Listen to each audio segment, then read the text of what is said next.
Assalamu alaikum. Today we have the topic Pakistan Studies class 9th and the first chapter Ideological Basis of Pakistan. सबसे पहले हमें जो chapter का नाम है उसका मीनिंग पता होना चाहिए. उसका मीनिंग हमारे पास है पाकिस्तान की नज़रियाती असास. Ideological basis of Pakistan means Pakistan की नज़रियाती असास. उसमें हमारे पास सबसे पहले आती है आइडियोलॉजी. अब आइडियोलॉजी क्या है? आइडियोलॉजी का मतलब होता है नज़रिया, ऐसी सोच या ऐसा नज़रिया जो आपको किसी मकसद को हासिल करने के लिए मजबूर कर दे, उसको हम कहते हैं आइडियोलॉजी. अब हमारे पास है something that unites people and persuades them to achieve it is called ideology. ऐसी सोच जो लोगों को मजबूर कर दे और उस कोशिश में वो सोच को मजबूर कर दे, उसको हम कहते हैं नज़रिया यानी आइडियोलॉजी.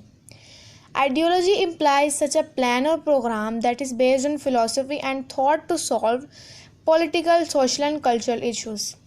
नज़रिया एक प्लान हमारे पास आ जाता है, मंसूबा, एक प्रोग्राम जो कि हिकमत और सोच पे मुश्तमिल है ताकि हम पॉलिटिकल यानी कि सियासी, मजहबी और जो हमारे पास मुआशी मसले हैं उसको हम हल कर सकें. अब आइडियोलॉजी के हमारे पास बहुत से सोर्सेज हैं. अब वो क्या सोच थी जिन्होंने मुसलमानों को मजबूर कर दिया सोचने पे कि हमने अलहदा मुल्क बनाना है, वो आज हम इस टॉपिक में पढ़ेंगे. वो हमारे पास है कॉमन रिलीजन यानी मज़हब.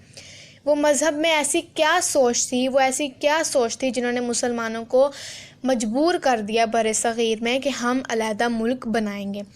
इसमें बहुत सी सोर्सेज हैं हमारे पास. कॉमन रिलीजन है और 4 और भी हैं, लेकिन हमने अभी इस वीडियो में सिर्फ पहला जो हमारे पास सोर्स है वो है कॉमन रिलीजन.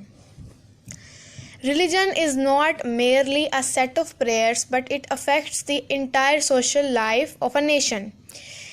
मज़हब सिर्फ़ इबादत का नाम नहीं है कि आपने नमाज़ पढ़ ली, रोज़ा रख लिया, ज़कात दे दी. ये सिर्फ़ नाम नहीं है मज़हब. आपने अपने बड़ों के साथ सलूक कैसे करना है, आपने छोटों के साथ बर्ताव कैसे करना है, हमसायों के साथ सलूक कैसे करना है, बड़ों का अदब कैसे करना है, कि सारी चीज़ें भी हमारे पास मज़हब में आती हैं. नमाज भी पढ़ो और बड़ों का एहतराम भी करो. उस्ताद के साथ कैसा सलूक करना है वो भी सारा कुछ हमारे पास मज़हब में आ जाता है. हमारे इखलाक कैसे, हमारे हुकूकुल इबाद जो पूरा हमारे पास जो हमारे ऊपर फ़र्ज़ हैं वो हमने कैसे अदा करना है वो भी हमारे पास मज़हब में आ जाता है. अब 19वीं सदी में जब बरे सग़ीर था जहाँ पे मुसलमान, हिंदू, सिख, ईसाई सब इकट्ठे रहते थे, वहाँ पे क्या हुआ था वो आज हम इस कॉमन रिलीजन में पढ़ेंगे कि उधर ऐसा क्या हुआ था कि मुसलमानों ने अपने आप को मजबूर कर दिया ये सोचने पे कि हमें अलहदा मुल्क बनाना चाहिए. In the 19th century many Hindu movements such as Arya Samaj and the Brahmo समाज एक्सेट्रा. 19वीं सदी में बहुत सारी हिंदुइज़म जैसे कि आर्य समाज और ब्राह्मो समाज बिगेन इन द इंडियन सब कॉन्टिनेंट जो कि बरे सग़ीर में शुरू हुई, विच वर इंटेंटेड टू प्रोपगेट हिंदुइज़म, जो कि था कि हिंदुओं को बढ़ाना, मतलब कि हिंदुओं की जो वैल्यू है उसको बढ़ा देना, एंड ब्रिंग डाउन मुस्लिम्स, और जो वहाँ पे मुसलमान थे उनको नीचा दिखाना इन्होंने शुरू कर दिया था. अब जो हमारे पास 2 समाज थी उसमें हमारे पास था आर्य समाज और ब्राह्मो समाज. अब आर्य समाज क्या थी? The founder of Arya Samaj पंडित दयानंद सरस्वती, जो आर्य समाज का फाउंडर था, जिसने आर्य समाज को कायम किया था, उसका हमारे पास नाम था पंडित दयानंद सरस्वती. उसने सारी हदें पार कर दी थी. उसने ही started a program called Shuddhi which was aimed at forcibly converting non Hindus into Hindus, that is to clean them according to Hindu mind. उसने एक प्रोग्राम शुरू किया जिसमें जो नॉन हिंदूज़ थे उनको ज़बरदस्ती हिंदूज़ में कन्वर्ट कर दिया जा रहा था उनके दिमाग के मुताबिक. मतलब कि जिस तरह वो फोर्सिबली कि ये करोगे तो आप हिंदू बन जाओगे, उस तरह वो सारा उनमें दिमाग में उन्होंने भर दिया और कि अगर तुम हिंदू में कन्वर्ट नहीं होगे तो हम तुम्हारे माँ बाप को मार देंगे, हम ऐसे कर देंगे।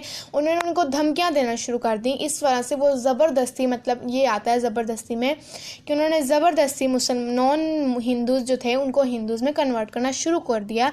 और जो वो प्रोग्राम था उस प्रोग्राम को उसने नाम दे दिया शुद्धिका। ये हमारे पास थी आर्य समाज। अब ब्राह्मो समाज क्या है?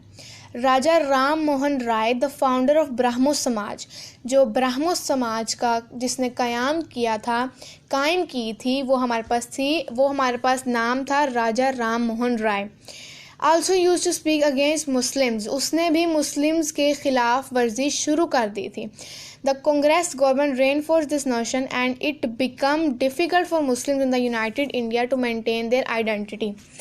अब जहाँ पे मुसलमान अपना रोज़ा नहीं रख सकते थे, अपनी ईद नहीं मना सकते थे, अपने मज़हब के मुताबिक ज़िंदगी नहीं गुजार सकते थे, इस्लाम के मुताबिक ज़िंदगी नहीं गुजार सकते थे, अपना कोई इवेंट नहीं वहाँ पे कर सकते थे, जैसे कि ईद नहीं मना सकते थे, कुछ भी अपने मज़हब के मुताबिक नहीं रख सकते थे, वो हिंदू उनको नमाज नहीं पढ़ने देते थे, रोज़ा नहीं रखने देते थे, कुर्बानी नहीं करने देते थे, तो मुसलमानों की सोच पर बहुत सारा असर पड़ा, जिसकी वजह से उन्होंने कहा कि हमें अब अलहदा मुल्क बना लेना चाहिए।